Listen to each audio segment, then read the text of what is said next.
Let me open up. This might be the wrong one, actually. I'm trying to find the one that's all mixed up. We're going to look at an answer key for the when you see you thinks, and I want you guys to be able to ask me any questions that you guys have. The answer key is not necessarily what's good for you. It's just one variation of a way of answering. Does that make sense, kiddos? So let me go ahead and display for you one possible answer key, but once again, one more time. Does this necessarily mean this is what you guys need to have on your page explicitly or exactly? No, please. What did I say yesterday about how this will be most productive, most useful to you? How are you supposed to do these filling ins? Look at your forevers first, see if it's in there. If it's not there, look to your notes, because your notes have example problems to help you out, right? And then, if all else fails, where could you go? Online. What are you supposed to be writing down in these blanks? Remember, A and B was due today. When's the entire packet going to be turned in? Monday. But please take these deadlines as a chance of doing them little bit by little bit, thoughtfully, carefully. But then coming on back to the problems at hand. What are you supposed to be filling in the blanks? Give me an example. What's something that you could fill in the blanks with? Maybe a formula, maybe an equation, maybe a definition, maybe a picture for a few, like mean, value, or roles. That might be helpful, or area or volume. Maybe steps, how to solve, what to do.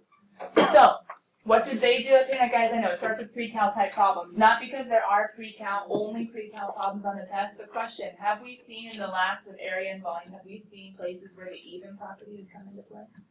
If a function is symmetric, we can find the area of this part and then just double it for the other part. So some of these just come up in different places. Vertical asymptotes come up in different places as well. So look at what you wrote. Look at what's in the answer key. I'm just going to give you like a minute or so on each part. A7 is one place where a lot of kids get mixed up. It is the intermediate value theorem. It's one way of talking about it. If I were you, IVT is a quick way of writing it in an FRQ, but remind yourself, intermediate value in between y value, in between function value. That's what it's talking about. If the function values go this way, the function values go this way, then there must be an in-between because of IVT. And then I would highlight or I would underline continuous. That's the key. Are there any questions about the pre-cal when you see you thinks? You think? I don't know. We're okay? Anything that you guys would add? Because once again, I don't necessarily think that this is the end all. Ryan? For 8.5, like finding the domain, I kind of stopped up on that because finding the domain isn't like every problem different. Like I have to approach it different each time. To some extent. However, if you remember, back from pre-cal probably, or even the beginning of the year, there are certain domain problems that we typically need to look out for. So for instance, the common domain problems that they put is square roots, they put logarithms, and technically, does anybody think of one that they didn't put that we should probably introduce?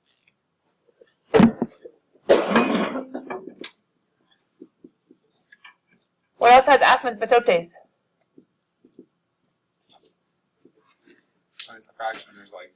Well, yeah, but fractions aren't those denominators. They have denominators, they have square roots, they have logarithms. What else are we missing? Trig, tangent, or cotangent, or cosecant. All of those are going to have denominators, so all of those. Now, technically, you could just think of denominators, right? Tangent, sine over cosine, cosine can't be 0, secant is 1 over cosine, cosine can't be 0, cosecant is 1 over sine, sine can't be 0. So I think that's why they didn't put trig, but that'd be another extra. But otherwise, really, the only places domain will be restricted is with denominators, with even-powered roots, and with logarithms. Does that make sense? Yeah.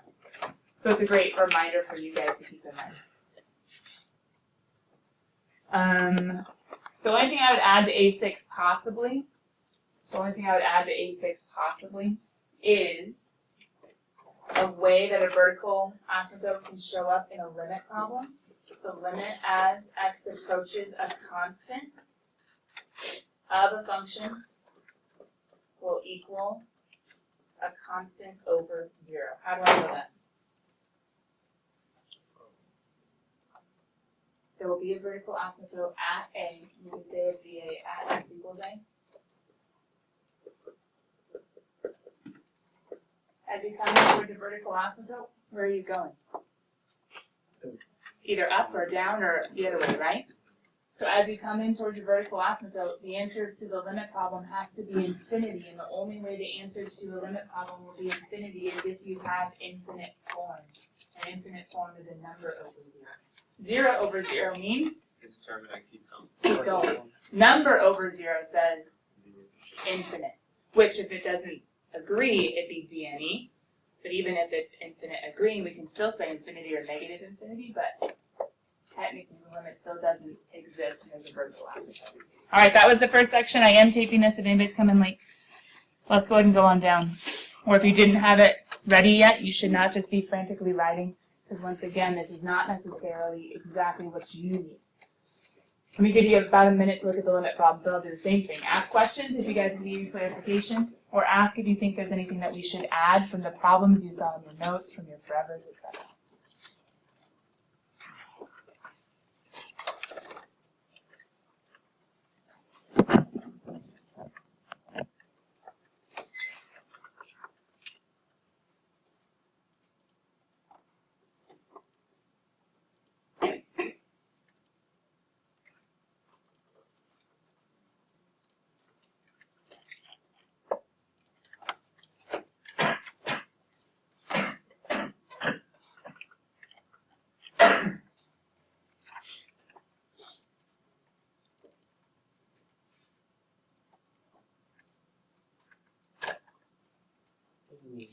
Okay, a couple more seconds. What do you guys think? Questions, first of all, on any of the ones that you were trying to fill in last night? Okay. Anything that you guys added above and beyond, just to help out your class? Whether you found it in the notes or in an example problem? On B2, Yeah. with the piecewise function, you only have to test it if it's at a split. Right.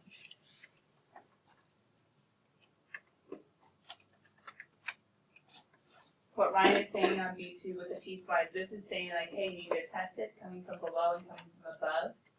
However, what they do not talk about, they're saying that the piecewise is definitely going to have one from below, one interval or one inequality from below and one inequality from above. But we saw yesterday in our limit multiple choice, those inequalities were different, weren't they? So it might be helpful to add in something. I need to put back up the screen in order to be able to write.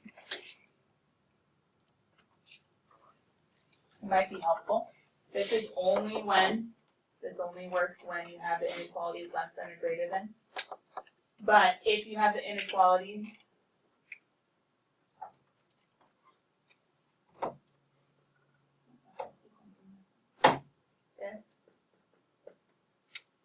you have a piecewise function for f of x and x does not equal a.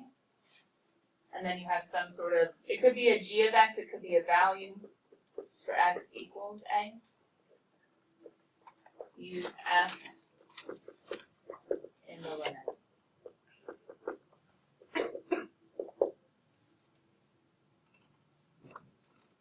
They talked about if you have an inequality below and above, then you do need to test both sides because it's a two-sided limit and they do need to agree. But there is another type of piecewise function that might appear where you have x does not equal and x does equal. This was yesterday. And we just look at 1.999, like for the 2 from yesterday, would be in this top function. 2.00001 would be in this top function. You only test the top function. What were we answering yesterday when we looked at both functions? Do you remember? Yeah, we were asking the question, is it continuous? Then we needed to look at everywhere around A and at A. Definition continuous says the limit must equal the point. So we look at both if we're talking about continuity, but only the top if we're talking about the limit. Speaking of continuity, that's the next one. B3, happens to show up in piecewises. That's up to you guys if you want to actually write yourselves in the notes or examples. Which one's funny? 4 and 5. The answer is 5. It's like, look at the last one. Yeah. Because 5, horizontal asymptote, take an infinite limit. Oh, infinite limit, we already talked about how to do it. And long story short with infinite limit, degree test. Or is there another way? Ryan. Sorry. Oh, I had a different question. Oh, well, but let me finish that thought. Yeah. Degree test is one way. Who knows the other way? Brandon. You plug in F10 and 100. You can approach infinity, like in your calculator, or visually, and think of plugging 10, 100, 1,000, or negative infinity, negative 10, negative 100, negative 1,000. Even or odd. Or I'm gonna go a little Right. simpler. You could do L'Hopital's if it's infinity over infinity. Take the derivative of the top and the bottom. Ryan, go ahead. So if you have like a value of a function like absolute value of f of x or whatever, Yeah. at 0, does the limit exist?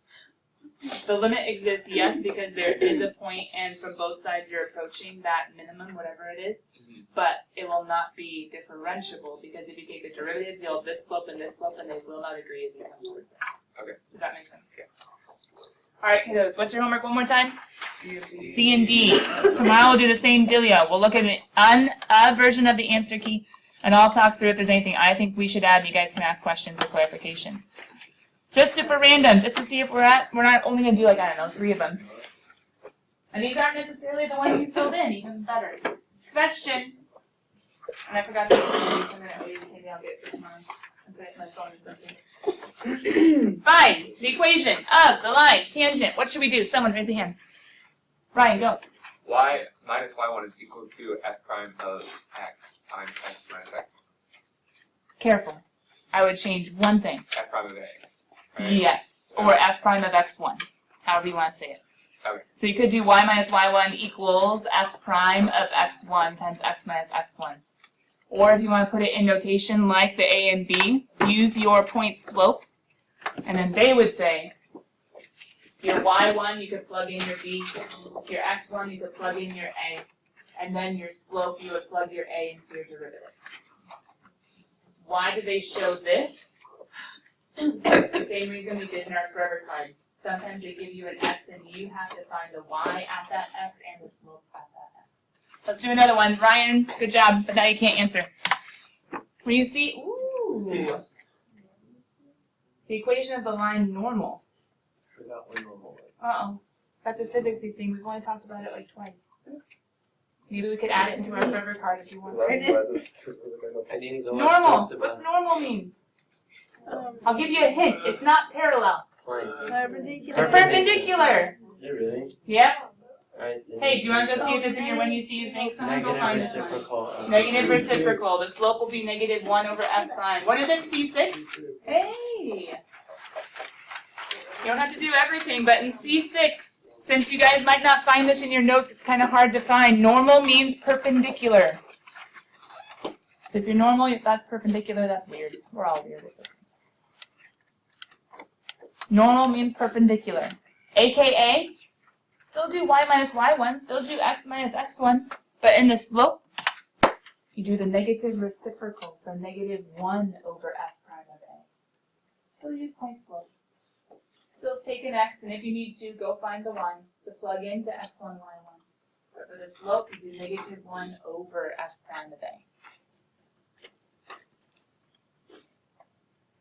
I stumped you guys on that one. I didn't mean to. Lo siento. Let's do one more. Woo! When you see, find the interval where something, where blah from yesterday. Did you say blah or blah? I don't know. You put the Play-Doh down and like. Find the interval where somebody is increasing. Take the derivative of whoever that somebody is. So if they want velocity increasing, take v prime. If they want acceleration increasing, take a prime. If they want population increasing, take p prime. And what do you do?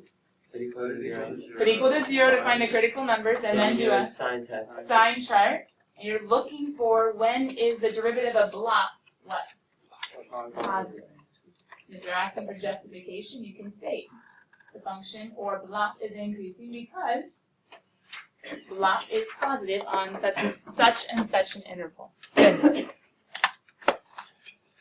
Ooh. What did we not actually say, though? What's the one part of this we didn't say? Oh, find critical numbers. We didn't say critical numbers. We only said find the zeros. And so by omission, what did we leave out? Or what did we miss? Don't forget, critical numbers. If it's a fraction, top equals 0 and bottom equals 0. Find the zeros and the DNEs, right? It's one of the most common things to miss. All right, cool kids. Huh? Oh, it's D2? Look at you guys working ahead. That's D2. All right, cool kids. We'll do some more tomorrow. They're going to be from who knows where in your worksheet. I want you guys to go ahead and grab out wherever you were doing AP exam multiple choice practice yesterday. We're moving on from the limits to continuity and differentiability. Some people ask me in period 6, can we just put it in our composition books? And technically, yeah, if you don't have room in your spirals, if you don't want to bring your spirals to class anymore.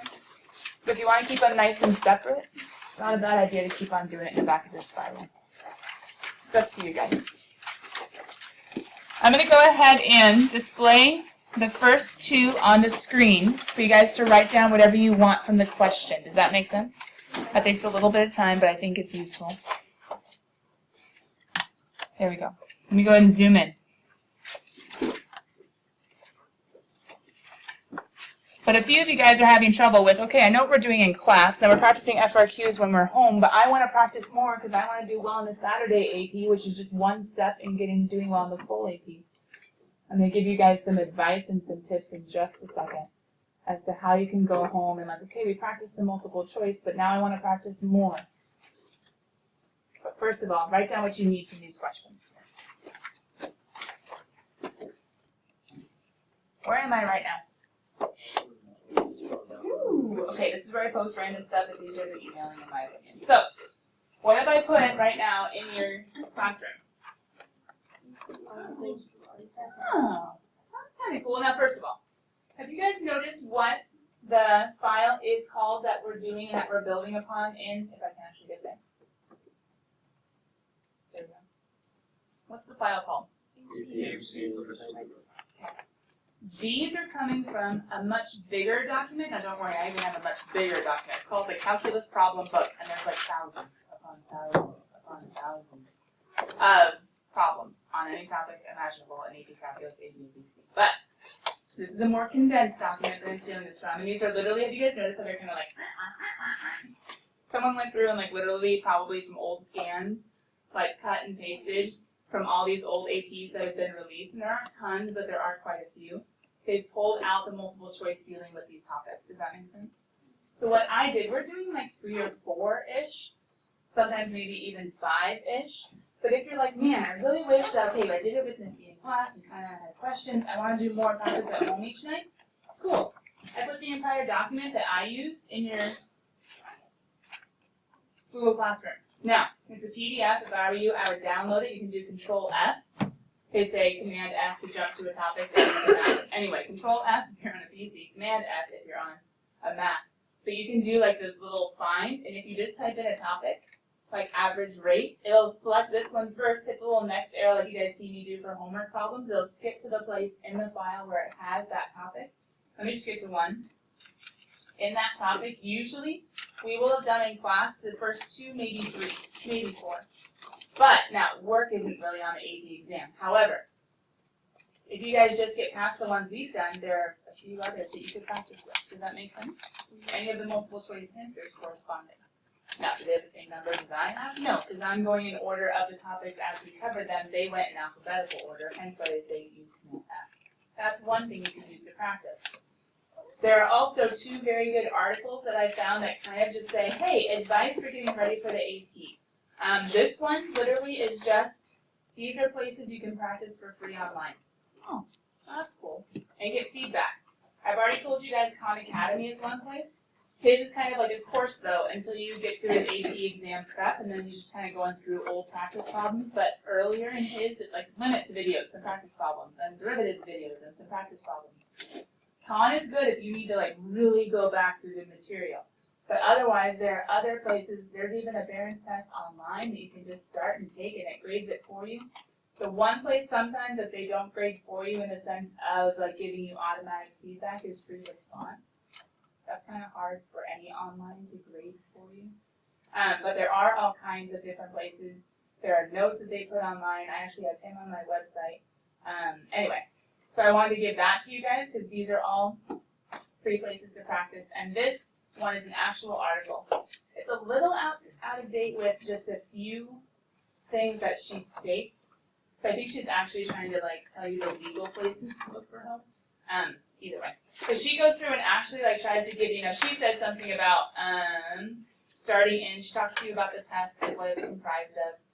She has the new, this year they're changing it up. It's usually been 28 and 17. They changed it this year to 30 and 15 just to have nice time increments.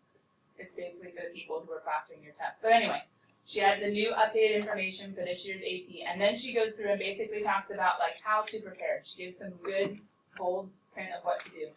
But then she says, hey, I'm going to talk you through all these different resources and what's good about them and what's bad about them. So she talks you through a lot of these different free resources as well, but she explains them in a way that maybe you can find. Like some of them are like, hey, if you need to review the topics and not just the questions, it kind of tells you, or it gives you enough information to make an educated guess. So anyway, between those two articles, you can see tons of information about how to get free extra practice problems. And I would say if I were you, make sure that it's somehow graded. If you don't have feedback on your work, how do you know if you're doing it right? Does that make sense? Okay. All right, coming back. Multiple choice. You guys were writing it down. Let's talk through some continuity differentiability stuff. And number 6. If I can actually get there. There we go. For the piecewise function, it's very common in the AP to give you a question and to have something necessary for it above. So I'm trying to get you used to that as well, whether a graph above, a table above, a piecewise above. Okay. What did you guys think about when you saw C and D are constants and they tell you the only clue I see is that F is differentiable? What does that mean? It's continuous. So according to what you wrote down last night about limits in your when you see you think, when you see differentiable, you should think continuous according to our forever card. And when you think continuous with the piecewise, how do you check it? Look at the inequalities, plug in how? Set them equal and plug in 2 for F. Plug it into both. You have to make sure that they agree, aka set them equal, and plug in 2 for both. So we're basically taking the two-sided limits, or the two one-sided limits.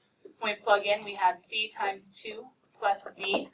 The limit from below has to equal the limit from above, which would be 2 squared is 4 minus 2C. I know that has to be true. I know the function has to be continuous. But wait a minute. Not just continuous. What else? Differentiable. For continuous, we look to or we look at f of x. We're trying to figure out that the limits match up to f of x. What's differentiable look at? Derivative. The derivative. Differentiable says, hey, you should take the limit of the derivative too and make sure that matches up. So we need to actually find the derivative. And kiddos, how do we find the derivative of piecewise? Yeah, what's the derivative of cx plus b? C. For x, I'm going to say less than 2 because we have to see if they match up. If they don't match up, there's no derivative at 2. What's the derivative of the bottom piece? 2x minus We need to make them match up, then we can add little or equal to. How do we make them match up? Same thing. Plug into the top and the bottom. How do you plug in 2 for x if there is no x? You don't, you just say there's c. And then the bottom one, I would plug in and 4 minus c. Okay, let's see, have a good old-fashioned system of equations. Does anybody see one that we should probably start with? Yeah. Can we solve for this guy real quick? Add c to the other side, we get 2c equals 4, which means c equals 2. Do you guys see how 2 is an answer choice?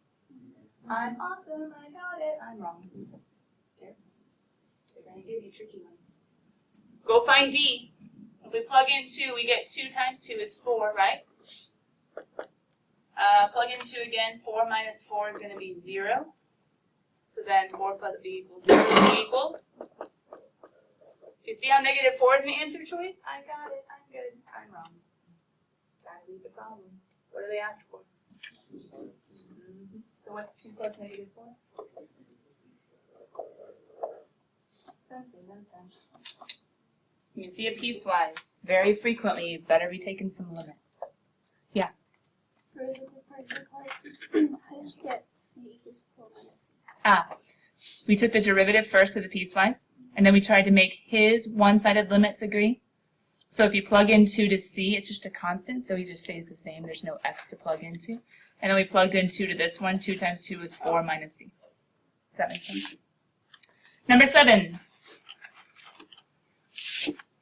We got a graph, and I think we had one super similar on one of our tests. And actually, the question was really similar also. The graph of a function f is shown above, at which value is f continuous but not differentiable. Jump out. Which one? Got it. Sharp point. Does the limit where the two little cars are headed equal the point? Yeah. Where is it not continuous? B, it's not continuous, right? The limit exists. The point exists, but the poor little diners aren't going to be eaten anymore unless they figure out the new location, right? The limit exists, they're going to the same place, the diner exists, but it's not the same. That's also not continuous. The only place where it is continuous but not differentiable is that sharp point.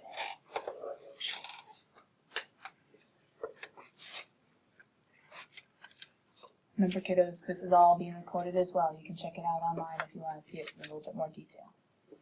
Ready for just, I think we have two more. Let me give you a second to get the table. As you get the table, think about x values are x values, but what are the y's in this table? And then what are the clues? You don't have to write that whole paragraph down. What are the clues that your brain should pull out when you go and read that question?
Alright, you guys ready?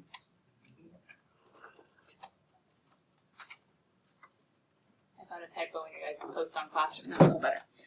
Okay. Who are the y values in this example? Ooh, prime values. That's exciting. What do they tell us? What are the clues we should have pulled out from that problem? 2 zeros. So the 2 zeros we see are their only zeros. Selected values of g prime are given in the table above. If the domain is all real numbers, then g is decreasing. What should your brain jump to? G is decreasing when? Negative or G prime is negative. Blop is decreasing when blop prime, write it. Okay, well where's blop prime negative? negative 2. Negative 2 to 2. But it's a table. I don't know what it's doing. Maybe it goes positive. But to go positive, it would have had to go through a 0. And it says these 2 zeros are the only ones. So we know the table is negative and there are no other zeros. Well, easy cheesy. Must be negative for that whole interval. Now hold on. Tricky, tricky. Nice thing is they did something about it. On the AP, there's the reason why we keep our intervals open is because there's debate as to whether or not the endpoints should be included. But if you guys notice, they didn't put without equal to and with equal to because that is up for debate. They just went ahead and used the or equal to in this case. Oh, G is decreasing when G prime is negative. Ding, ding, ding, ding. But this is a table. It could like do this sort of thing. But in order to go from negatives to positives to make G increase in between here, it would have to pass through a 0 by IDT. And since it says there are only 2 zeros, it's impossible for it to hit 0 any other time. So if it's negative somewhere, it's negative that entire interval. And the interval is from negative to 2. Does that make sense? Yeah, but now you see it again. Use the x values for the y. All right, number 9. Ooh, it's another piecewise. Do you think I like using piecewises because they tend to confuse?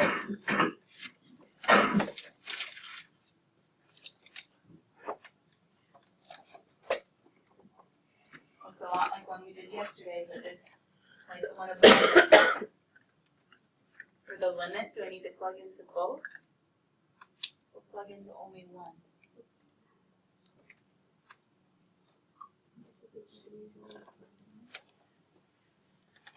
Well, in this one, I'm not sure that any of those are true. Because technically one of the answer choices says A. So you could set them equal to, and then if it's a false statement, say it doesn't work. Or you could just find them separately. Does that make sense? And then see if they equal. So we can go on the assumption that the limit exists. And if the limit exists, what's true? I'm writing it out this time, just for the few of you that would have been helpful for.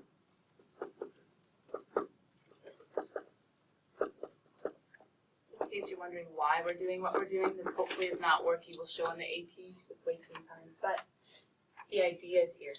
If I want to come from 3 below, where am I plugging it into? Just think, 2.999, this would include 2.999, so I plug it into that one. Limit as x approaches 3 from above, 3.0001, that'd be in this piece, 3.0001. So if I'm finding the limit, just try to plug in. What do you guys get on the left? 5. I'm asking the question, does that equal, what do you get when you plug into the right? 12 minus 7 is 5. Hey, does the limit exist? Yes. Cool. Start canceling. Who's already thought about number 2 and the continuity of the function? Wait. Start canceling out. Oh, sweet. So we know 1 is true, so that's a no, that's a no. That's something, 33% right. If you can narrow down at least one answer, you may as well finish the question to the best of your ability. You've already spent time on it. Continuous. Oh, come on, you wrote that in letter B. What's the definition of continuous? The limit exists, check. What else? The point exists. Is there a point at 3? Yeah, it says we're equal to 3, sure. F of 3 exists. What is F of 3?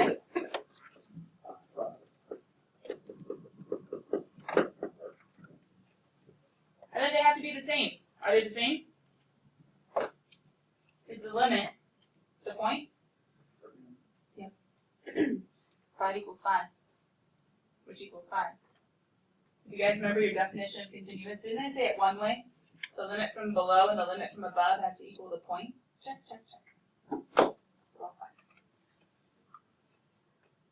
So now we can take out 50% chance. I like them odds. I like 100% better.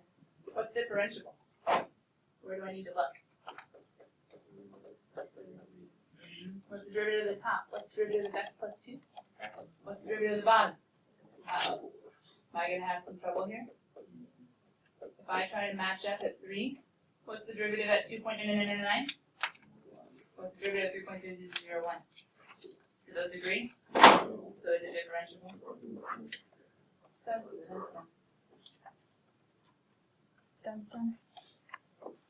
Checking real quick. Nope. I don't have any others of continuous and differentiable. Hold on. Wait, go back. Oh, did we do something wrong? It was A. E. Oh, did I write? I might have written it wrong. E Hold was the on. one where it's the or. This one? Yeah, it was the or. Oh, I might have written it down wrong. I was typing those answers in. G is decreasing on which of the following intervals? Isn't it? What? It couldn't be this one. Yeah, So that'd be positive. Yeah, let me change the answer. Thanks, guys. gotcha. I read it wrong. Is it B or A? There you go.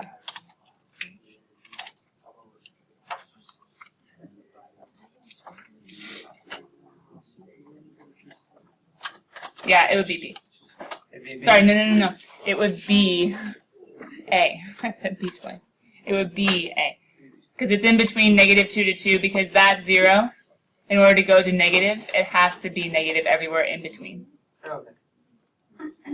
Alright, beep, beep, beep. What do we have? Mean value theorem? What would you guys rather do at this point? Would you rather look at FRQ number 2, or would you rather go on to mean value theorem? Mean value theorem. Okay, let's just keep doing multiple choicey things. Tomorrow, at the beginning of class, we might not get as much multiple choice done tomorrow. We're going to grade FRQs 1 and 2. Do the best you can. This isn't something to stress about. It's something to try your best on. Can you look in your notes in your forever cards? Yes. Could you look online?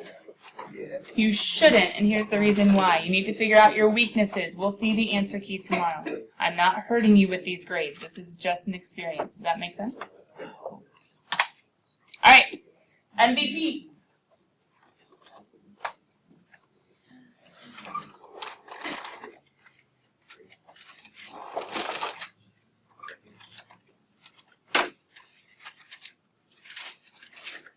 MBT is a forever card. Forever quest next Thursday. What you studying?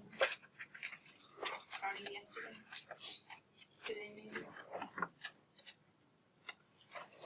MBT. What are the 2 conditions that have to be true? Rolls has 3, which is kind of a special MBT. But what's MBT have? If F is continuous on closed and differentiable on open, then there must exist an X within C within A to B open such that F prime of C is equal to F of B minus F of A all over B minus A. Instantaneous rate, that's in the C's tonight that you guys will be filling in. Instantaneous rate equals average rate.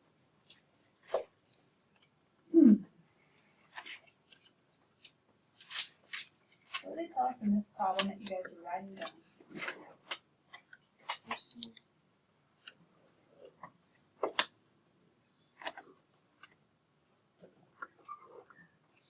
Hey! Does that look like general MBT or specific MBT, aka rules?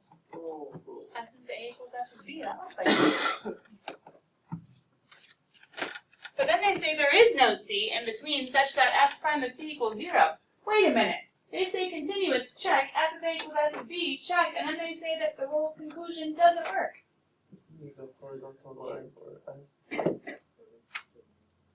It's mixing. How many conditions are in this problem? 2. Rolls has how many? What's the one that's missing? Differentiable. For rolls, the function has to be continuous and differentiable, and F of A has to equal F of B. So what's missing? Differentiable. Well, it says which of these has to be true. Well, it can't be differentiable, right? Something had to fail, and if those 2 don't fail, let's see, F prime is positive. Who cares? F prime is negative. Who cares? F prime exists. Wait, which of the following must be? If F prime exists, doesn't that mean differential? Yeah. F prime exists, but F prime is not continuous. Or, for some k, F prime does not exist. Go with E. What can we cross off right away and say that it has nothing to do with not differentiable? Okay, those ones for sure are no. So we have 50% chance. They both have the same interval. Both of them are talking about F prime having a problem. One of them says F prime is not continuous, and one of them says F prime does not exist.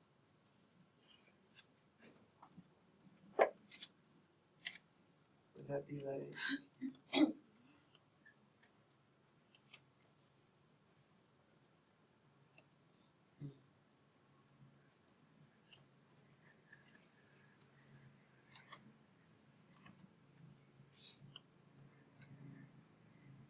Question. AP guys, tricky. Must be true. Which one must be true?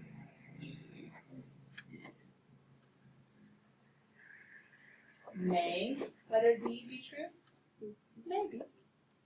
If F prime exists, but F prime is not continuous, well,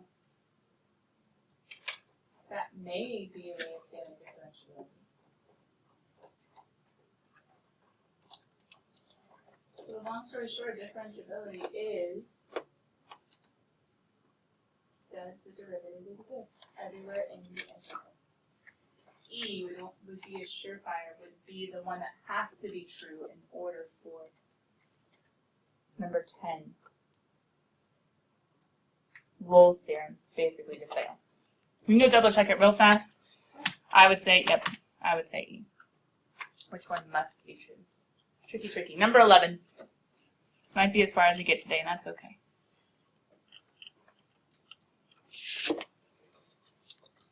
I wouldn't go through and write all the tables of the possibilities. I would just write a table of the right one. Just write the conditions. What do they tell us?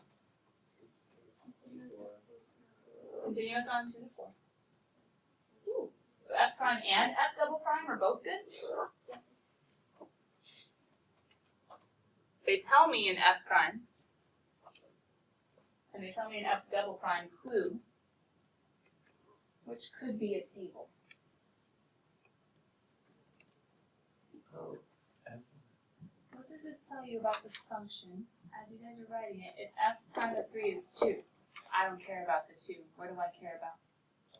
Positive. If F prime is positive, what do I know about F? F is increasing.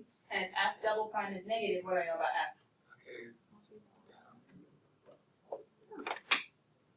So F is increasing and increasing slower.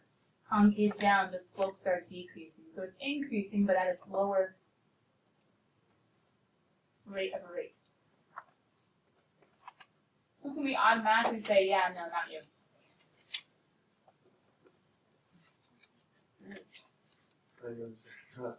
They're all increasing. By how much is the question? By how much is the question? How much is this one increasing by to get from 2.5 to 5? 2.5 it goes up and then 1.5.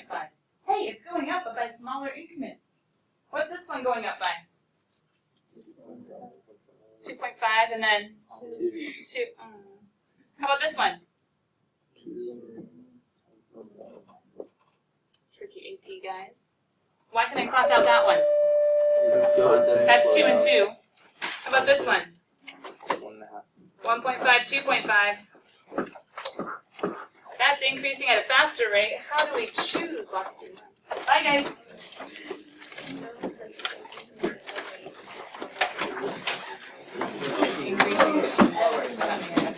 If it was walking up, it would be increasing faster.